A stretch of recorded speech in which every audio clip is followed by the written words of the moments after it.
a pantry overflowing with food. The neighborhood was called the German Colony, 10 minutes from the YMCA and the King David Hotel. It had street lights, public water, and public sewage systems.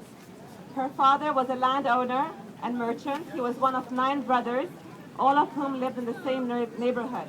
Her uncles were doctors, journalists, school principals, and businessmen. When my mother talks about her early childhood, it's the stuff of the ordinary. The Palestine she remembers was one where Muslim, Christian, Jewish families were schoolmates, business partners, even best friends. This was the city of Jerusalem that my mother left behind. The Nakba caught my mother's family unaware. The British mandate, which had begun after the fall of the Ottoman Empire, had partitioned the city into zones A, B, and C to control the flow of Palestinians and had imposed curfews on the citizenry. These militias, Irgun and Haganah and others that count several Israeli leaders amongst them as their alumni now. Palestinians could hear the firing of weaponry, explosions through the night. Finally, once the British lowered their flag, the Zionist guerrilla groups descended in full force.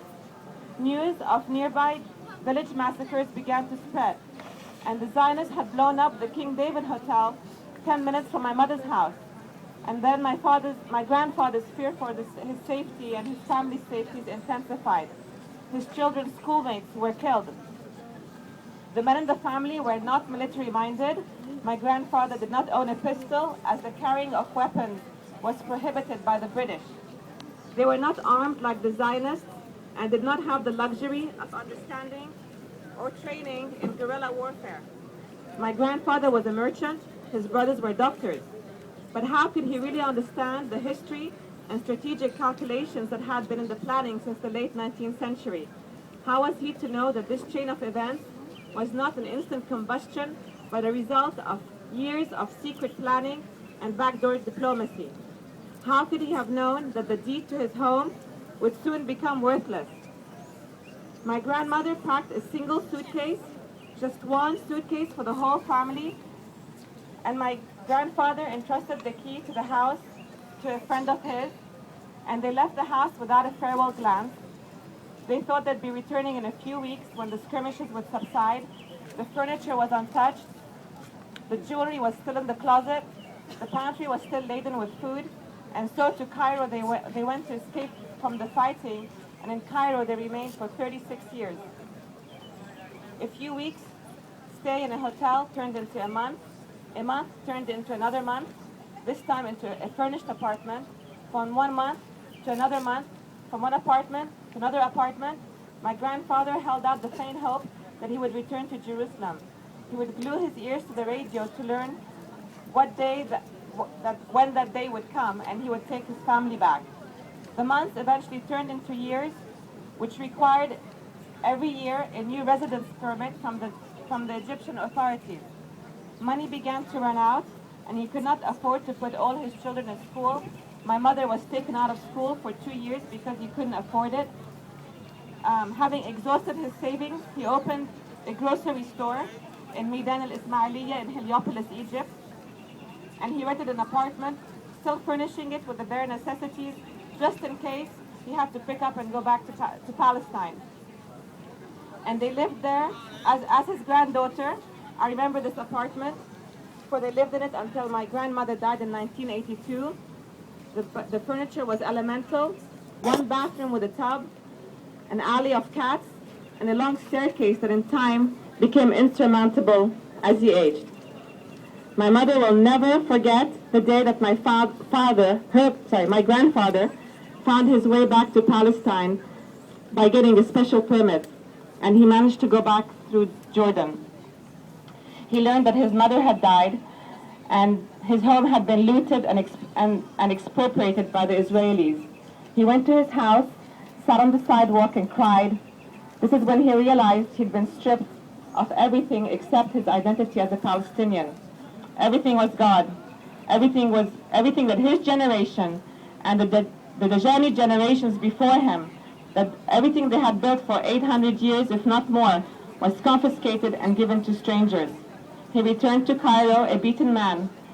He had gone from landowner to grocery store owner, from living in a mansion to living in a rundown apartment, from having all his brothers and children in one street to each of them living in a separate corner of the world.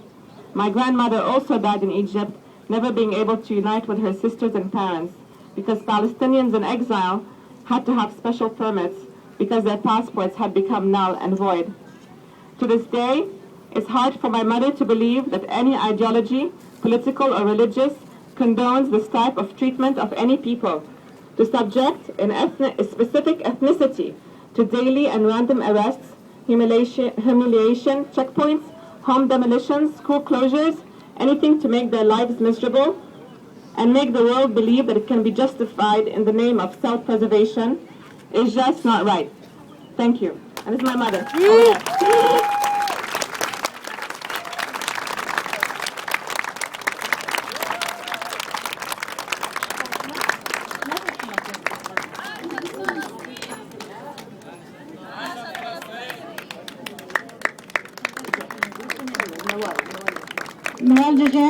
Noel Jajani, can you come up so people can see you just for a minute?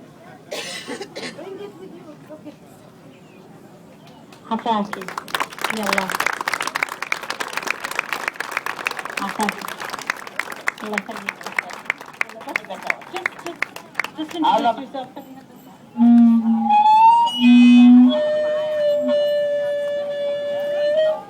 اوكي السلام عليكم. قولوا معاي عاشت فلسطين. عاشت فلسطين كمان. عاشت فلسطين. شكرا. الله يعطيك العافية. عفوا. Our next speaker is Mr. Philip Farah. Philip was 4 years old when his Christian family, originally from Gaza, was driven out of the Holy Land in February 1948. His father, Gregory, kept a diary from that day to the day he died. The decades-old diary is with Philip to this day, and he will read us some excerpts from it.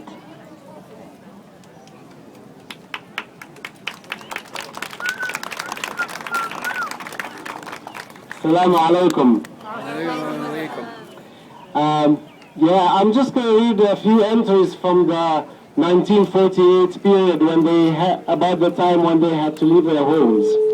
So just an ordinary family which ended up like Noel's family, losing everything. Thursday, February 12, 1948, my birthday.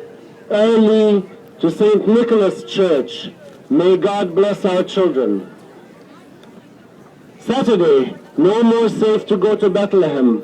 Buses are shot at daily from the Jewish colony of Ramat Rahel. Sunday, that's March 21st, spring. Lunch at Nusrara with the Qamars, his in-laws. On returning home by taxi, we leapt out of the car and carrying our children and stooping down to avoid volleys of shots from Montefiore Quarters, another Jewish neighborhood.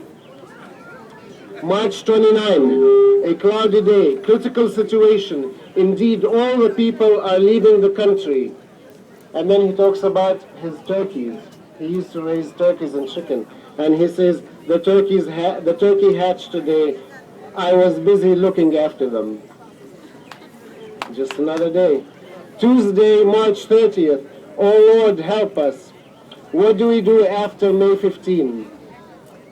Tuesday, April 20th, less than 10 days after the Deir Yassin massacre. People leaving Jerusalem. It is getting worse daily. It is too late for us to go to Gaza. Gaza is where my family is, half of my family is originally from. There is no benzene, no gasoline, no kerosene, and people are really suffering. On the 24th, terror and war all over the country. Haifa was beaten by the Jews. People are leaving the country and leaving their houses and effects. Took the Holy Communion, Christian Holy Communion, with Martha, my mom. John and Grace in